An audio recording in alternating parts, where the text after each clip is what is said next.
Alors, c'est l'histoire d'un mec qui, à peu de choses près, pourrait être la tienne d'histoire. Ouais. Alors, tout commence, eh bien, comme d'habitude, par la naissance. D'accord? Une enfance joyeuse. Voilà. Il y a des événements qui se passent, mais comme tout le monde, j'ai envie de dire, une enfance heureuse, banale, à jouer dehors. Voilà. Pas forcément dans la richesse, mais une enfance heureuse, malgré tout. Voilà, au milieu des copains, à jouer avec tout et n'importe quoi. Un simple bâton, ça devenait une épée. Dans les arbres, on se pendait. Hein, on aimait bien se balancer, etc. On créait des balançoires. Voilà, c'était la belle époque. Et c'était aussi dans les années 80. Voilà, dans un quartier populaire. Voilà. La bonne ambiance. Oula. Du chèvrefeuille sauvage, magnifique. Ça, c'est une trouvaille. Et du coup, c'est donc l'étape d'après, donc tu prends un petit peu d'âge. Donc tu te retrouves à l'école, en primaire. Et puis bah j'ai envie de dire que tout se passe pour le mieux pour toi. Parce que tu as des facilités, on va dire. En tout cas, l'école, contrairement à beaucoup, ça te dérange pas d'y aller. Au contraire, c'est vraiment un plaisir. Et puis il faut dire aussi qu'à l'époque, les profs, ils savaient nous motiver. Ils savaient titiller notre intérêt et nous faire rester et aussi gagner notre attention. Et justement, l'attention,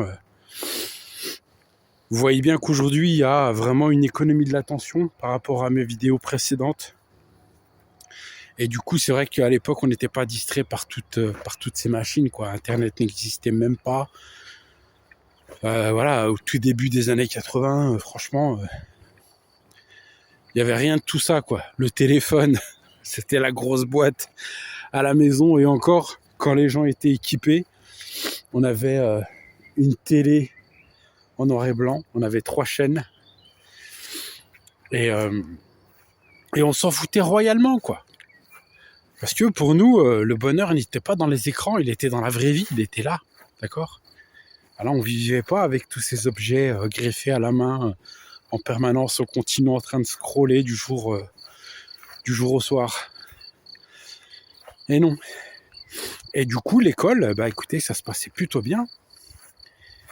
Donc beaucoup de plaisir à aller à étudier, à travailler, etc. Et vraiment tout présageait pour le mieux, j'ai envie de dire. Voilà, un avenir radieux. Après, personne ne peut présager de l'avenir. Hein.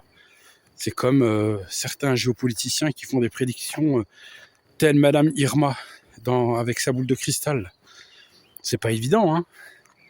Moi, j'ai envie de dire, pour ceux qui croient en Dieu, Dieu seul sait. Définitivement. Ok. Voilà, c'est tellement complexe que ça peut changer du jour au lendemain. Voilà. Et du coup, bah ensuite vient les années au collège, donc là dans la même lancée. Hein. Donc élève modèle, parfait, tout se passe pour le mieux, avec les copains, les copines, le top du top, quoi. Donc tu cartonnes à l'école, tu cartonnes dans le sport, voilà, tout le monde est fier de toi, t'as une famille aimante, t'as les copains, etc., les profs sont dithyrambiques par rapport à tes capacités, etc. Voilà. Et tu fais un voyage donc à l'étranger et bim, voilà, tu tombes malade et à partir de ce moment-là, il y a une rupture nette dans ta vie. C'est le fameux avant-après. Voilà. Et moi, en fait, ce qui m'a réveillé, parce que c'est vrai que je parle avec pas mal d'entre vous dans les commentaires qui me disent les éveillés, etc. Moi, j'appellerais ça plutôt de la lucidité, en fait. Il y a des choses qui se passent dans votre vie, en fait, qui vous font sortir de vous-même. Vous savez, c'est un petit peu, je veux pas dire un voyage astral, ça n'a rien à voir. Mais vous savez, comme ceux qui ont déjà vécu l'expérience de mort imminente, vous savez, avec le fameux tunnel et la lumière blanche au bout. Ça peut s'apparenter à ça. Voilà, c'est une expérience traumatique qui fait que votre vie se scinde, ok, avec, comme je vous dis, un avant cet événement et un après. C'est-à-dire que cet événement-là vient créer définitivement une rupture dans votre vie. Et à partir de ce moment-là, donc j'ai été hospitalisé, etc. À partir de, bien entendu, l'histoire du mec que je vous raconte, c'est la mienne, en quelque sorte. Avec des raccourcis énormes. Hein. Je vais pas vous raconter 40 ans de ma chienne de vie. Hein. C'est pas intéressant en plus. Mais enfin bref. Et du coup, voilà. Donc après cet événement-là, eh bien, c'est toute ma vie qui a changé. Voilà. J'étais plus le même. Voilà. En plus de ça, quand vous traversez les années collège, vous êtes adolescent. C'est une période qui est toujours difficile, quoi. C'est une période qui est extrêmement ingrate en plus, où le corps change. Mais en plus, c'est plus que le corps qui change, c'est aussi votre mentalité, votre perception du réel qui change. Et moi, avec ces événements-là, eh bien, finalement, c'est toute ma perception de la vie en général qui a été remise en question. Voilà. Et du coup, c'est cet événement-là, en fait, qui m'a fait prendre conscience que, en fait, un petit peu comme les chamans, vous savez, les chamans indiens, ils fument le calumet de la paix, donc ils prennent des psychotropes, pour justement avoir des visions. Et ils ont des expériences mystiques. Eh bien, moi, c'était un peu ça, finalement, ok ? Cette expérience-là, en fin de compte, ce traumatisme-là, en fait, a ouvert des portes mentales chez moi qui ont fait que je ne voyais plus le monde de la même manière, en fait. Et que chaque événement, chaque micro-événement, finalement, eh ben, je l'interprétais d'une manière différente. Je ne sais pas si vous me comprenez, mais voilà. Et du coup, quand il vous arrive ce genre de trauma, ce genre de rupture dans une vie parfaite, dans une vie parfaitement linéaire, où tout était tracé pour le mieux pour vous, et cet événement-là est venu chambouler tout votre quotidien, et bien entendu, vous l'aurez deviné, après cet événement-là, comme je vous dis, il y a eu un avant, un après, donc ma vie a été plus que chaotique, mais Dieu merci, avec le temps, j'ai réussi à raccrocher les wagons, et à plutôt bien m'en sortir, voilà. Mais, toujours est-il que cet événement-là m'a marqué, définitivement, voilà. Et ça a marqué en moi mon esprit, ma mentalité, ma perception du réel, ma perception de la vie, ma perception des gens, ma perception de tout finalement. Et ça rejoint encore une fois Matrix. Ce jour-là, j'ai pris ma pilule rouge. Définitivement. Voilà. Et dans les coquelicots. C'est pas beau ça? Magnifique. Et du coup... quand ce genre d'événement vous arrive, eh ben tout de suite, vous vous posez des questions, un maximum de questions. Vous vous dites, mais pourquoi moi? Surtout quand vous venez d'une fratrie, voilà, avec une famille XXL, des frères, des sœurs, en veux-tu, en voilà. Et dans tout le lot, il fallait que ça tombe sur Bibi, quoi. Il fallait que ça tombe sur moi. Donc forcément, vous vous dites, pourquoi? D'autant plus qu'après ces événements-là, eh bien, c'est... le décalage avec les autres, avec mon environnement, avec tout, même l'institution, même l'école, ce que vous voulez, n'a fait que croître finalement, ok ? Il y a eu une séparation, quoi. Même les profs me l'ont dit, hein, quand j'étais revenu de vacances, etc., après ces événements-là. Même eux avaient remarqué que j'avais changé. C'est un truc de fou, je vous le garantis. Un truc de dingue. Enfin bref.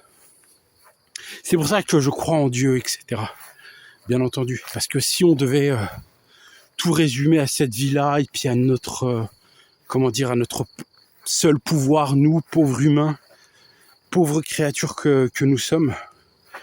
Ce serait vraiment triste et puis dérisoire de remettre toute la puissance de l'univers sur nos seules épaules, quoi. On est des créatures, nous, ok? Par exemple, c'est pas la nature nous appartient pas. Regardez, c'est l'inverse. C'est nous qui appartenons à la nature. Vous voyez le gap, la différence? Elle est monumentale. D'accord? Elle est monumentale.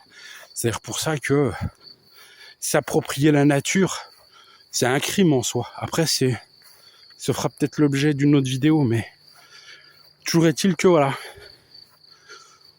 Donc après ce choc, il y a un avant-moi et un après-moi. Et j'ai dû dompter ce nouveau moi finalement et la perception du réel que j'avais après ces événements tragiques.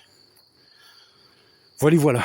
Et du coup, vous vous réfugiez dans la philosophie, dans des livres de psychologie, dans plein de choses finalement, tout ce qui peut vous aider à comprendre finalement votre sort en fait. Toujours cette question, cette fameuse question, cette sempiternelle question, pourquoi moi en fait? Pourquoi moi? Voilà. Et un jour, j'ai eu la réponse. Ouais. Et moi, moi, je suis de confession musulmane. Et du coup, j'essaie d'être assidu quand même, malgré tout, de respecter les préceptes de l'islam, etc. Mais en même temps, je suis français, d'accord? Et je vis à l'heure française. Et comme quoi, les deux sont extrêmement compatibles, je vous garantis. Regardez où je me trouve. Voilà. Ça, c'est mon pays, ça. D'accord? Voilà. C'est la France que j'aime. Et du coup, là, il y a de la paille. Hein. On a envie d'avoir des poulaillers et tout. Puis vous avez vu, là, ils ont suspendu les trucs. Ça, c'est pour les frelons. Ouais. Et du coup, je vais vous lire donc ce hadith. Donc, c'est un hadith du prophète. Après, peu importe que vous y croyez ou pas, vous êtes athée ou vous croyez à Raël, aux Raéliens, aux aliens, peu importe.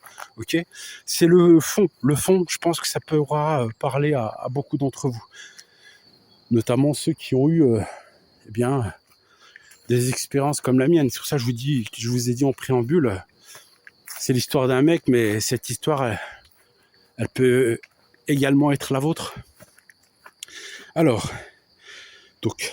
Vous le voyez, hein, c'est écrit dans du papyrus. Alors, c'est écrit. Donc, sois attentif envers Dieu, tu le trouveras devant toi. Rappelle-toi à Dieu dans l'aisance, il se rappellera de toi dans l'adversité. Ok? Sache que ce qui t'a manqué ne t'était pas destiné, et ce qui t'a atteint ne pouvait te manquer. Très important. Voilà. Sache que la victoire accompagne l'endurance, que le soulagement arrive après l'affliction, comme la facilité après la difficulté. Eh bien, écoutez, tout est dit. Donc, pour synthétiser, c'est exactement ça, quoi. Ce qui devait te toucher ne pouvait te manquer, en fait. Hein. C'est ça, en fait. Hein. Il y a une forme de fatalité du destin, en fait. Hein. C'est ça. Hein. Ce qui t'a atteint ne pouvait te manquer. Et il parle derrière de l'endurance, ok? Et que le soulagement arrive après l'affliction comme la facilité après la difficulté. Pour parler clair, après la pluie, le soleil, le beau temps. Mais c'est fort quand même, c'est exactement ça en fait. Parce que quand vous tournez la chose en boucle, vous vous dites pourquoi moi? Eh bien finalement, vous vous apercevez qu'il y a des choses qui sont inéluctables dans la vie. Là, je me mets à parler comme Monsieur Smith dans Matrix. Mais c'est ça, hein. Typiquement c'est ça. Hein. L'inéluctabilité.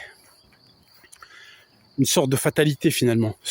Ce qu'on dit aussi le destin. En arabe, le muktoub. Ok? Ce qui est écrit. Voilà, ce qui ne pouvait te louper. C'est ça. Hein. C'est pour ça que je vous dis, rassurez-vous. Ok? Même si vous faites pas tout nickel chrome dans votre vie, c'est pas de votre faute. Si vous faites le max du max, c'est pas de votre faute. Ok?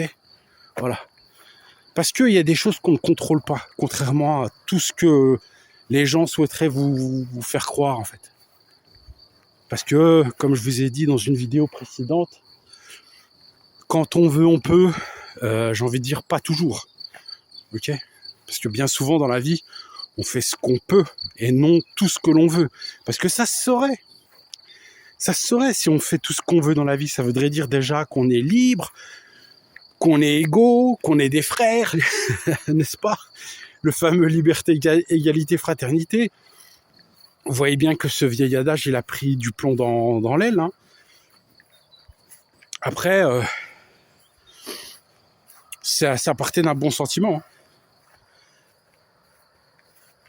Ça partait d'un bon sentiment. Mais bon, moi, mon message, c'est justement ça. C'est ne vous mettez pas la pression, quoi.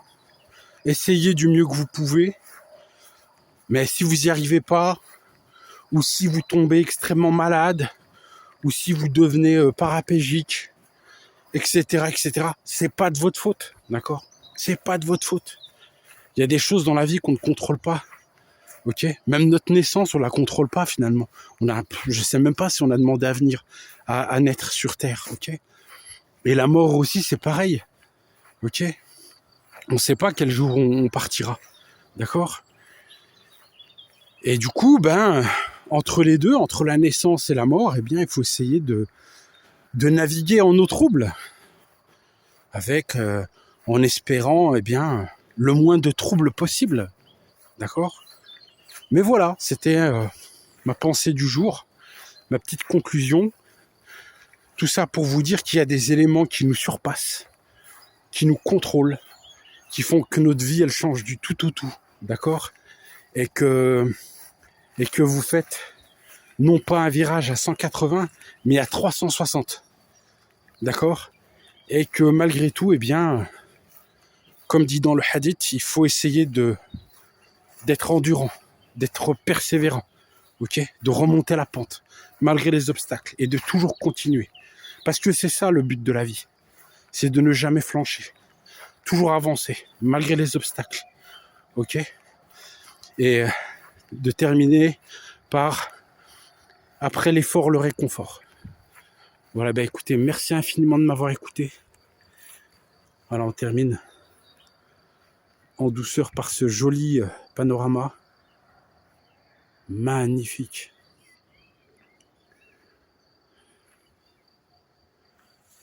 Voilà. Merci infiniment de m'avoir écouté. Une belle soirée à vous.